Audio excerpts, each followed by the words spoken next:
Welcome everyone to Dive Talk episode number 28. This episode is going to be mainly focused on a question that came up in one of the scuba groups that we're a member of on Facebook.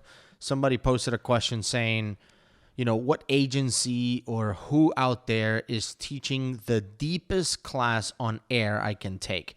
I want to go to 150 feet. I want to go to 170 feet on air. Who can I get certified, from out there that will take me to those depths?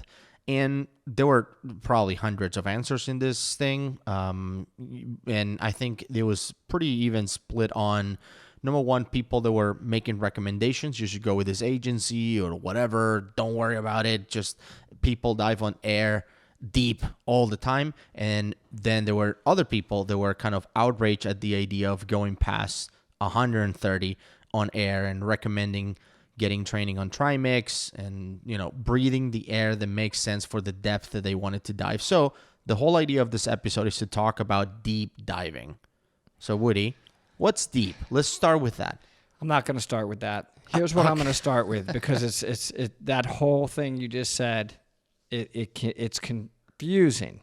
And let me explain why. This is what you need to start with. You've got to talk about the issues related to diving deeper and deeper. There is no definition of deep diving.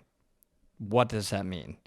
Here's what we care about. And this is what's really important, because I read that thread and 99% of the answers made absolutely no sense. I could tell they have no idea what they're talking about. So when we teach deep or mixed gases, we talk about primarily three things. Number one, narcosis. When are you going to start feeling nitrogen narcosis? By the way, most people that are of credibility will also say oxygen has just as many narcotics effects as nitrogen. So gas, other than helium, can create the ability to not be able to think clearly. At what depth? I don't know. And neither does anybody else. How narked are you? Don't know. Everybody's different. There's no way to get used to it, though. People, I've learned to get used to it. Untrue. No scientific proof of that. So that's the first issue. At what point are you narked, and what do you do if you're narked? What do you do with your gas mix? What do you do, and so forth? Now, most people will say once you break below 100 feet, they can really start feeling it. And most agencies will say you're entering into anything that's beyond basic recreational level, believe it or not, below 60 feet. You can already start feeling narked without knowing it below 60 feet.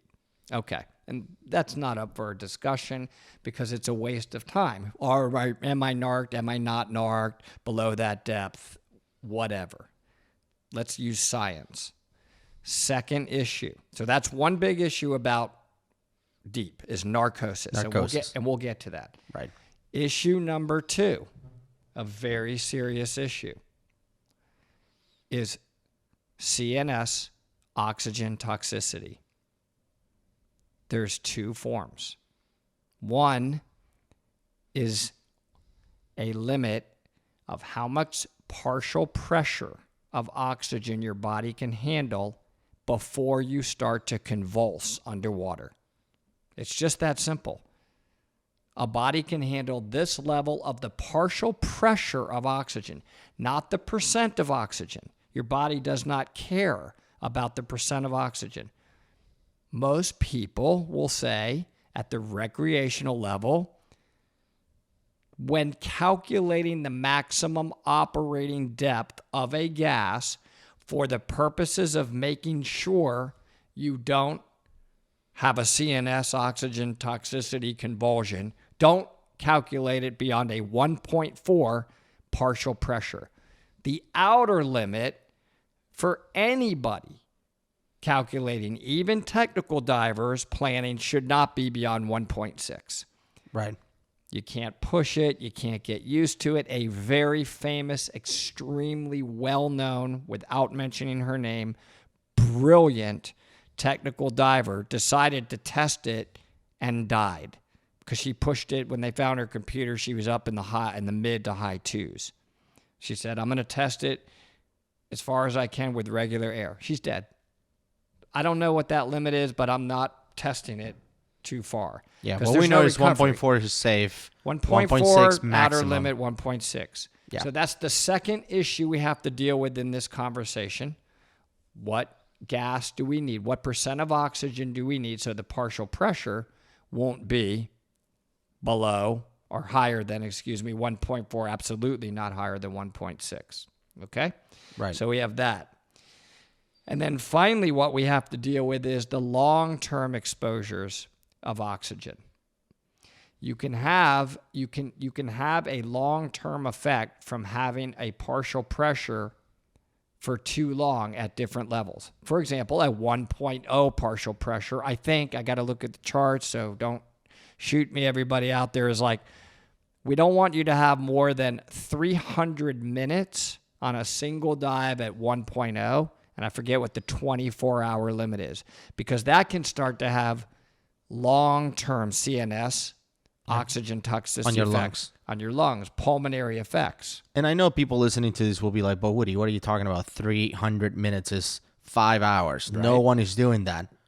You're doing that if you're doing rebreathers. Rebreathers, yeah. Right? You can do that because a rebreather certainly can handle that in many cases. Yes. Okay, so with those stages set, now what we have to do, and by the way, I'm leaving out another whole separate category of discussion, which is simple gas planning.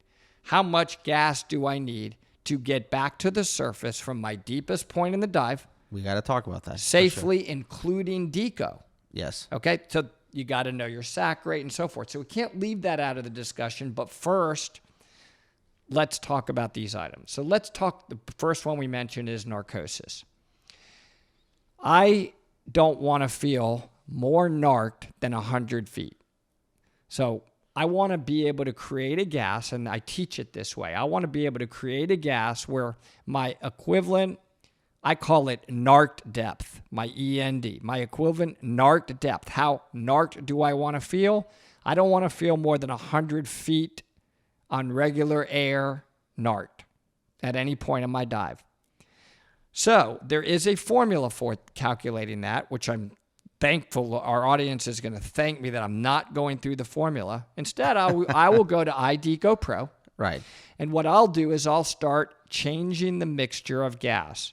So just logically, what do I need to do to make it such that I'm not going to feel as narked? I've got to lower the percent of nitrogen.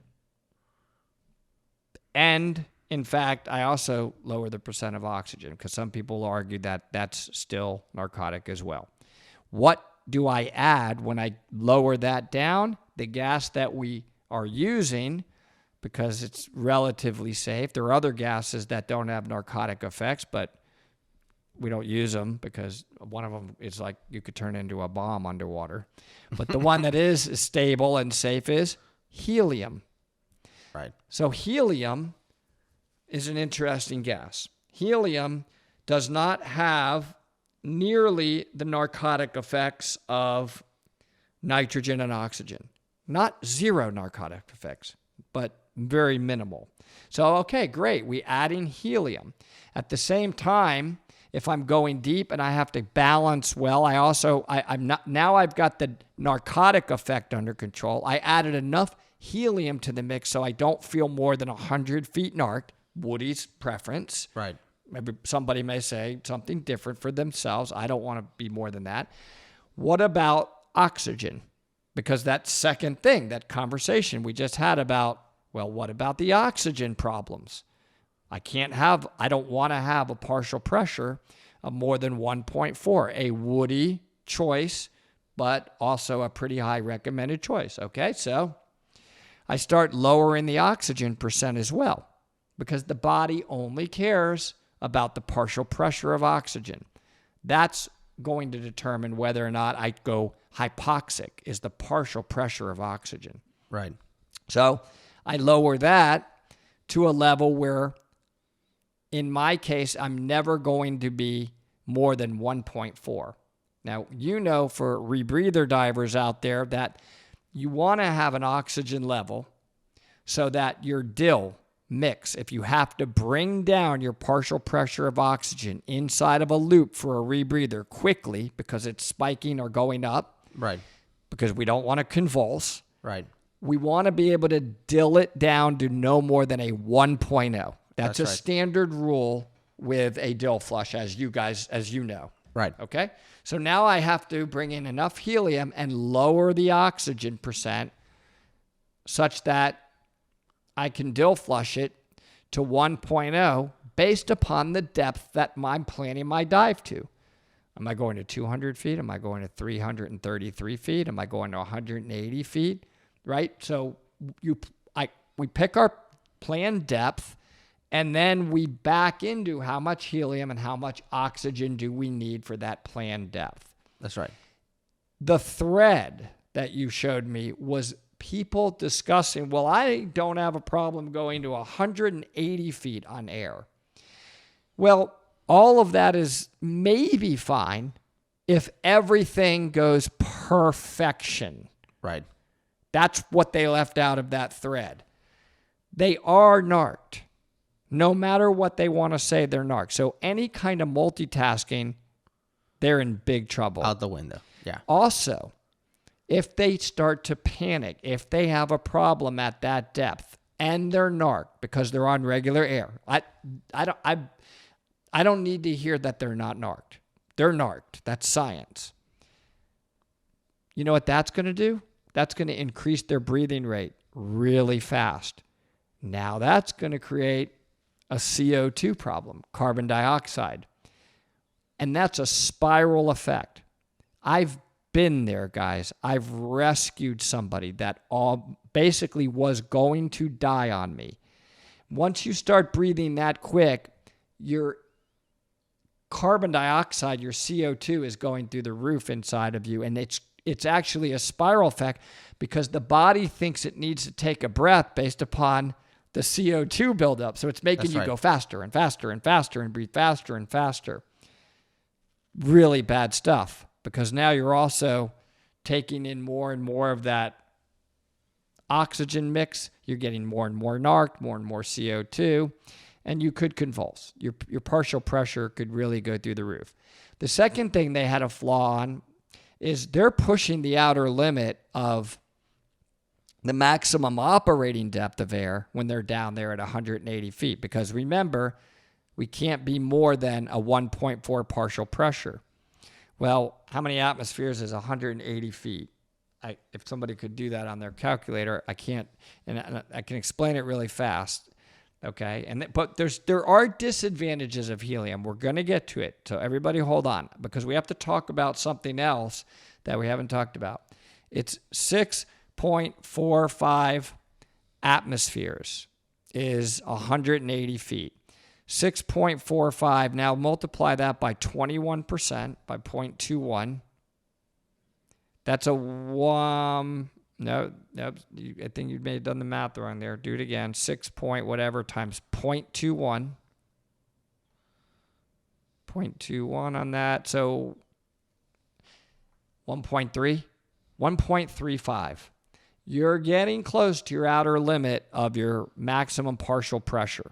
So you don't have a lot of room for error, right? You're down at that depth. If you slip down a little bit because of confusion, being narked or carbon dioxide hit, and you're on a big wall, and it's very easy not to know how much you're moving. Right. And you drop down another 10 or 20 feet. You're out. You could convulse. Yeah, I mean... Why push it to that level? That's my point. If you think about 1.4 you hit at 187. So 180 is just right below that 1.35, 1.36. Yeah. You're getting pretty close. You know we have down currents at times. You could be swimming and all of a sudden have a down current and push you right down 20, 30 feet like that. Okay? You're convulsing. Yeah. So don't get near that. Forget... We already talked about that whoever is doing this is narked out of their mind. Yeah. Whether they think they are or not is not up for a discussion. But now they're risking the fact that they could convulse, and that isn't good. You're drowned. You could drown. So now... But the worst part about this whole thing, Woody, Yes. sorry to interrupt. No, the please. worst part about this whole thing is that there's really no good reason to not do trimix other than, well, I don't want to go and get certified, and second, I don't want to pay for helium. Helium is more expensive. That's really the argument there. It's not that Then don't well, dive helium deep. is more dangerous, or there's another chance that I'm gonna lose my lip. No, like there's no other risk other than it's a little bit more expensive than air, or maybe a lot more expensive than air, depending on what kind of diving do you do. And there's extra training that now I have to go through to learn how to use helium. Well, and you all brought that up stuff. thank you. Excellent point. There are other issues with helium. So we have to talk about now the other side of helium. Yep. Yes, it's more expensive. What I will tell you, first of all, if you're doing this based upon the cost of helium, I have a really simple answer for our Dive Talk listeners. Don't do it. Don't do the dive. Don't go deep. Don't go deep. Yep. You're not right in your conversation that you can handle it, that you can get used to it. Okay? I've just had deaths on my hands, and even of recent something has happened, and don't do it. You're gambling. Yeah. But let's talk about helium. Helium, another benefit of helium that people don't realize is it's lighter. The gas is lighter. Now, that lower density of helium reduces the breathing resistance at depth, which is another problem, by the way, with diving regular air at depth, because it gets harder and harder to breathe. And that can cause a CO2 issue as well. So helium, the resistance, the work of breathing is easier. So that helps with depth. That's a great thing. I remember when I was going through normoxic training, the first time I used Trimix, we went down to like 160 with Trimix, and I took a sip of that, and I was like, why am I wasting time with air? This is the best thing ever. It's pretty Trimix awesome. is awesome. The way he breathes is like, I think our equivalent narc depth, I guess, as you mentioned, was like 60 feet at 160 because of our mix. And it was amazing. It is amazing. Yeah. Okay. Now, in the world with all good things, sometimes there's bad things. Yeah. There's always a double-sided coin. Payback. So look, let's talk about this from a lot of research that's out there, not Woody. I don't deserve the credibility of this conversation. I'm a parrot of much more intelligent people than myself. Now, we said it weighs less. Because of that lower molecular weight, what is it doing? It's entering and leaving tissues more rapidly. Hear me on that. It enters more rapidly, but it leaves more rapidly. A lot more to that story we have to discuss. So it doesn't load the tissues as heavily as nitrogen. They're not getting as saturated. Even though it's entering it faster, it's not as dense. So the tissues aren't loaded as much. But at the same time, they cannot support as high an amount of helium when they're supersaturated. So that gets into the saturation divers, and we're not that. Saturation divers, by the way, everybody those are like your oil rig guys, where your tissues, every compartment, 16 of them, cannot get any more saturated. There's nothing left in your tissues to saturate.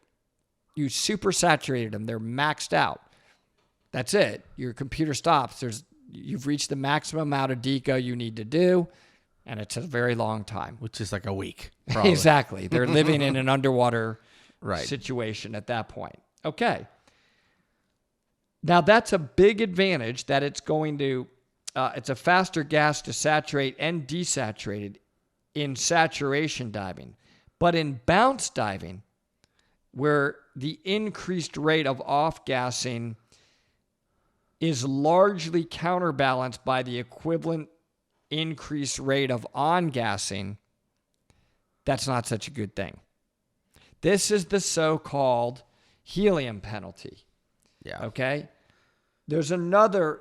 So you may have deeper stops than you would have on a normal gas. You're going to have to stop deeper than you normally would because of this quicker saturation. But remember, it's going to come out quicker. But that's going to trigger it to require you to stop deeper than you would if you were on a different gas. Yeah. During the deepest dive that we did as part of the normoxic training, we got to 200 feet. You have to do it as part of the class. I think our first stop was at 120. Remember that. And you probably never, before that, you just wouldn't have like a stop 50 on that. or whatever, exactly. yeah. So some people were like, well, that's a little bit of a helium penalty. There's no good arguments anymore. I think the main argument that it was an overall increasing your decompression time overall is kind of out the window because remember, it leaves the tissues quicker.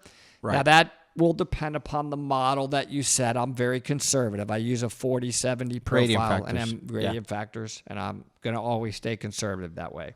Okay. Another disadvantage of helium is one that I'm very sensitive to.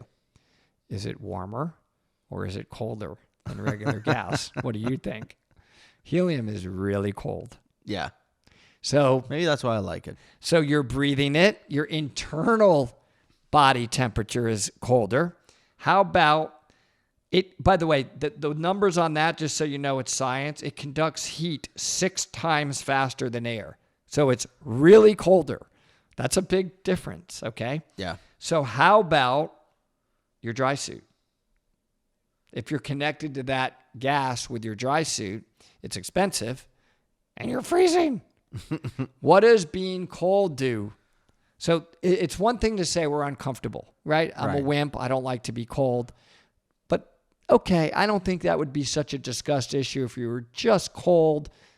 But cold is a problem when it comes to decompression diving.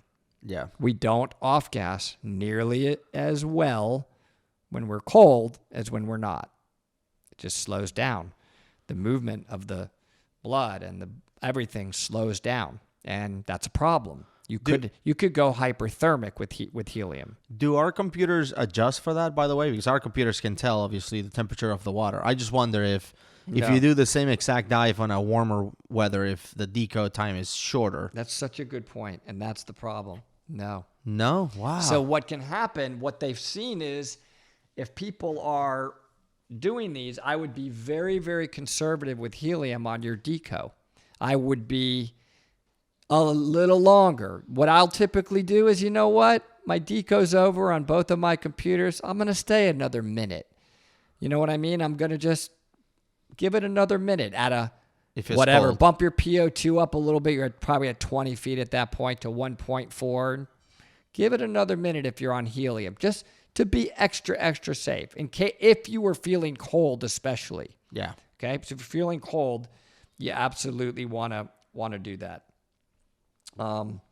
Okay. So, and by the way, just to go back to that thread, or the thread that was on Facebook where they were talking about it, somebody was saying, well, if you go really deep, it gets really expensive because you have to bring like 4 tanks with you.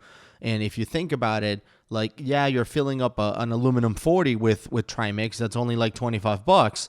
But if you're filling 2 120s, for example, or 4 80s or something like that, now you're looking at $150, $180 of air fills just to do that deep dive. So it gets expensive. But at that point, I'm like, look, if you're doing those deep dives in open circuit a lot, why don't you just get a rebreather? You don't have to carry as much gas, and the cost kind of offsets it. Whereas, and somebody made that comment. They said, I agree. They said, look, if you spend all that money in gas, at the end of the, after a certain number of dives, you have nothing to show but the gas that you breath out. But if you buy a rebreather, at least you'll spend the money, but you'll have the rebreather. You have something to show for the money that you spent. Yes. Yeah. So you brought up a lot of good points there. So if we have this trimix gas, because we went really deep, so we have a lot of helium and we lowered the oxygen, how do we get to the surface? Now, right, everybody out there listening to this conversation, I want you to hear this. If you bailed off of a rebreather and you went on that trimix gas that has a lot of helium and very little oxygen, at some point, the partial pressure of that oxygen is going to go to a hypoxic level. What is that number? Well, I think most people would agree that they don't want to push it below 0.16. And certainly most people cannot, if anybody, cannot maintain consciousness below 0.10. You are unconscious. The problem with hypoxia is 1 second you're conscious, and the next second you're not. And why is the earlier conversation? What triggers your body to breathe? Is it oxygen or is it carbon dioxide? CO2. Yeah. That's the problem. Your body doesn't know that it has a low PO2. It's like, that's not making me feel the need to breathe more. I feel fine. And your PO2 is so low that all of a sudden you go to sleep underwater and die. That's bad. Hypoxic. This is the risk of trimix. This is why there's a class for trimix. Yep. You have to know and understand all these issues. So what do? We haven't answered the question. How do you get to the surface? You can't go to the surface on that mix. You will pass out. You will be unconscious. So now you have to carry another gas. We call it the shallow gas. Yep. Well, for those of you that like the math, 50% oxygen, if you carried that with you, we can't breathe that deep because of the other issue we discussed earlier. Your PO2 would be too high and you would convulse. So at what depth does breathing 50% become safe? We say we'll let you, for the sake of emergency getting to the surface, start breathing that at 70 feet. I bet if you ran the numbers, you would find that to be a partial pressure of oxygen of 1.6 or very close, the outer limit. That's right. But now you're going up, right? You're taking that 50% all the way to the surface. It's probably going to help you with your deco. You're going to stop on the way up from the 70 feet based on what your computer says, and you're safe. You can take that, certainly you can take that all the way to the surface. For sure. Okay? One more thing that I'll add to the conversation. Many people say, I certainly believe we want to always do this, is if you're going to do a very deep dive, whatever you define that as, is a whole thread of conversation. I would strongly recommend you have at the 20-foot stop 100% oxygen, because the 50% is going to require a lot longer deco than 100% at 20 feet. What's the partial pressure of 100% oxygen at 20 feet? 1.6. 1.6 again. Yeah. So we went back to that outer limit. That's helping us finish our deco, and then we take that all the way up to the surface. Now, if that would have been the conversation in that thread, which I very, very rarely post in, I wouldn't have posted. Right. But it wasn't the conversation. It was silly talk, and it was dangerous talk. It's people acting like, well, I've taken air to 180 feet, and they don't talk about all the what ifs that we just discussed and the science. You need to take a deep class. This is not something to experiment with. There's no room for error. Gus, you always tell me something. When stuff goes bad when you're deep, it goes bad really fast. Very fast. Very, very fast. Okay, so I just wanted this show to be a little bit of an education, right, to entice people to, I love diving deep. It's absolutely phenomenal. I love diving trimix. I love seeing deeper wrecks. I like seeing things on walls that maybe nobody else has set their eyes on. But I want to do it with a planned dive, with the right amount of gas, with intelligent decisions like the conversation we're having right now. Right. And with other people that are trained.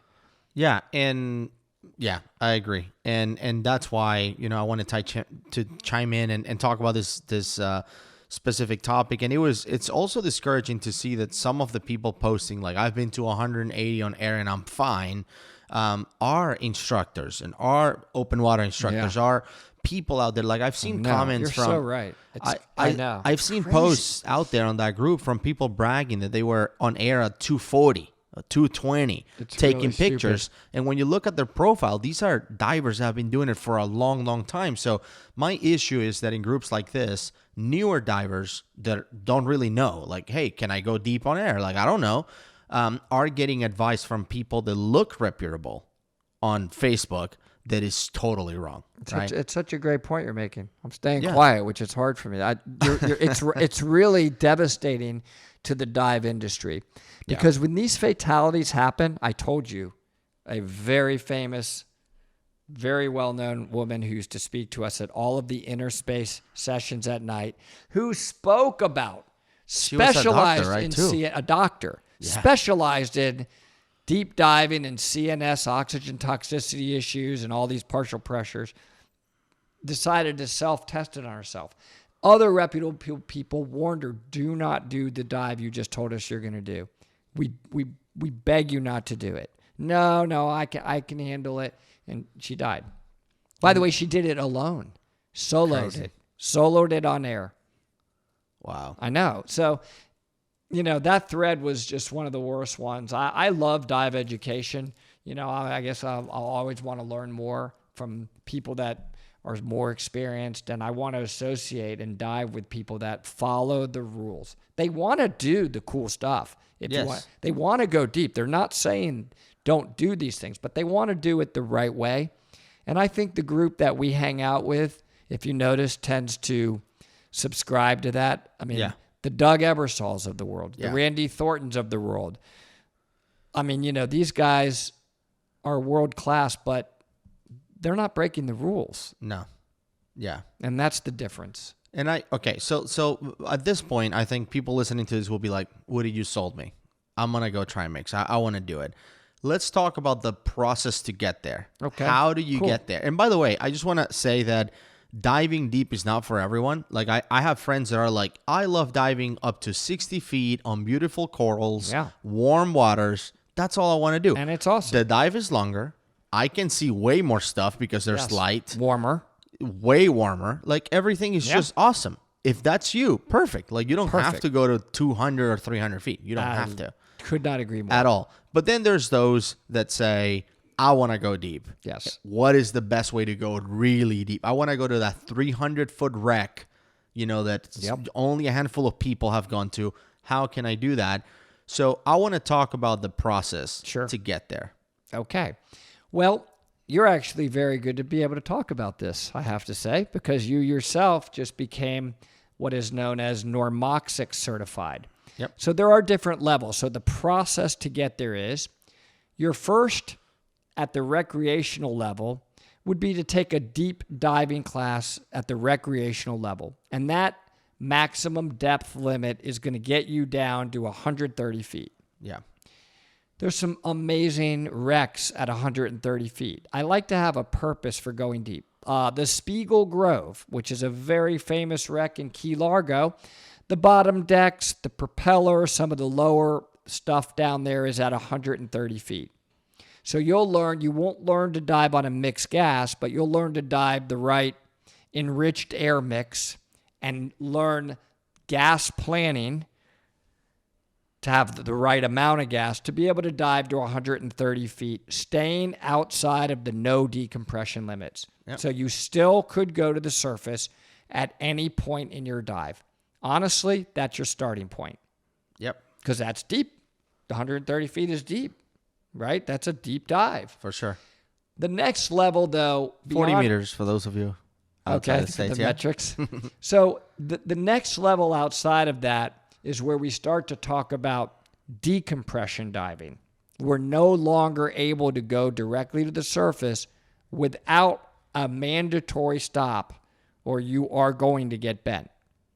So we go into deco diving. Now, whether or not you need a mixed gas is going to depend upon how narked your instructor or you are willing to get. Certainly I don't want to be below 130 feet. I don't like to go to 130 feet on enriched air. I want to be on a mixed gas, on a rebreather, frankly, because I told you I don't want to have an END, and I call it equivalent narked depth beyond 100 feet. So your first level after that, there are some levels in between, but the next big jump is 200 feet. Yep. Okay. 60 meters. Yeah. All right. So 200 feet, we're going to have to add helium into the mix because you would be narked out of your mind. Yeah. And depending on the agency, by the way, and what Woody's saying about different levels is depending on the agency, they take you from 40 to 45 to 55 to 60. Like there's a kind of a bunch of little steps in between, but the next big jump is 60, getting to 60. Exactly. So let me just do one quick thing on my... Okay, so if you're going to go to 200 feet and you don't want to have more than a 1.4 partial pressure, the absolute maximum amount of oxygen you could have, but this is just for the purpose of CNS, of a convulsion, is about 19.8%. However, what we want to do is we want to say, in our case, I want to be able to flush it down to 1.0. So a standard gas mix for your normoxic is 1640 mix. That means 16% oxygen, and there's a reason for 16%, 40% helium. Mm-hmm. Can you get to the surface with that gas? Yeah, 16%. 16%. But they don't want to push it below that. So that's why it's 16%. Most people will not lose consciousness as long as they have about 16% oxygen all the way to the surface. So far on normoxic class, you could stay on that gas all the way to the surface, but you got to make your stops because you're probably going to go outside the no decompression limits. For sure. And the 40%, the helium portion, is to deal with how narked do I want to get? Well, that 40% is going to make you probably feel at 200 feet like I'd have to open up ID Go Pro, but you're probably not going to feel much more narked than at about 100 feet. Okay, so that's the next level. It's a class, normoxic, and you're going to learn all about deep diving, gas planning, and mixed gas. After your normoxic class, the next big jump up from there would be, some people call it trimix, some people call it hypoxic. That is a class that is rating you to go to 100 meters or 330 feet. Well, that's pretty deep. You're going to need to have a gas that's going to not be able to take to the surface. Your mix would be something like a 1060, it would be an example. 10% oxygen, 60% helium. That's like a standard, if you will, trimix gas. Yeah. Can't breathe that to the surface, right? You got to have a shallow gas. That's why that class is another threshold, because now you actually have to change gases. And by the way, I like the fact that these classes, both normoxic and full trimix, have minimum requirements. You can't just go and do my deep recreational class, and on Friday, then on Saturday, I'm going to do normoxic. On Sunday, I'm doing trimix. That's not how it works. Right? You have to have a bunch of different dives. And I don't remember. I think it's something like 25 dives past 160 feet for me to even qualify to the trimix training. And then I think once you're on normoxic, I can't remember. It's different for different agencies, and I don't have the standards open in front of me. I do think it's either 25 or 50 dives using a normoxic gas. Yeah, I think it's 25. Is it 25? Okay. Yeah, from normoxic to trimix. But even to get to normoxic, I had to have 50 hours or 50 dives that were like deep dives, between 100 and 130. Below 100, 130, that's right. Yeah, exactly. So you have to have these minimum requirements. And the same for cave diving as well. Cavern, your progression for cave diving is the same. Once you start making it into these I guess, these situations, these dives in which you have to have your shit together, essentially. Yeah. They have this minimum requirements in place, which is not the same if you want to. I mean, you can take in a weekend, night, deep, and rec, all combined kind of thing. That's easy because that league, that level is not as well. You're still in the no deco limit. Right. You still are breathing a gas you could get to the surface with. This is a whole different ballgame, to your point. And have you ever noticed that, maybe you remember when you did your rebreather, it's really funny, like after about 25 dives, how it sort of all comes together and it feels natural. Everything clicks. It just clicks. It all makes sense. It's much easier. So that 25, some pretty experienced people figured out it's about 25 dives to really get your blank together, as you said. So that's the general track, and it's really a lot of fun. I think you'll learn significantly more about diving in general. Yeah. The real science behind diving when you take these technical dive classes. By the way, these are technical. You're now into the word technical diving because you're outside the no deco limit. Whether you do it on a rebreather, which I know you and I absolutely would recommend, or you do it on open circuit, you can do normoxic and hypoxic on rebreather or on open circuit, either one. Yeah. You have a lot more options on a rebreather, though. I can't imagine doing it on a 300-foot dive on open gas. Circuit. I mean, watch that in SPG. A lot. When we do the hypoxic class, you're going to bail out from 300 and something on open circuit, and you're going to be looking at your SPG, and then when we debrief on the surface, they'll be like, so now do you think gas planning is important? Think about how many times faster every breath is sucking down. That's like 10 times faster per breath that you're breathing down your gas at that depth. Yeah. I'm looking forward to it. I mean, we have to bail out from 200 within normoxic, which was awesome. And now from 330, it's going to be... It's amazing. It's awesome. I'm looking forward to it. It's a really cool thing.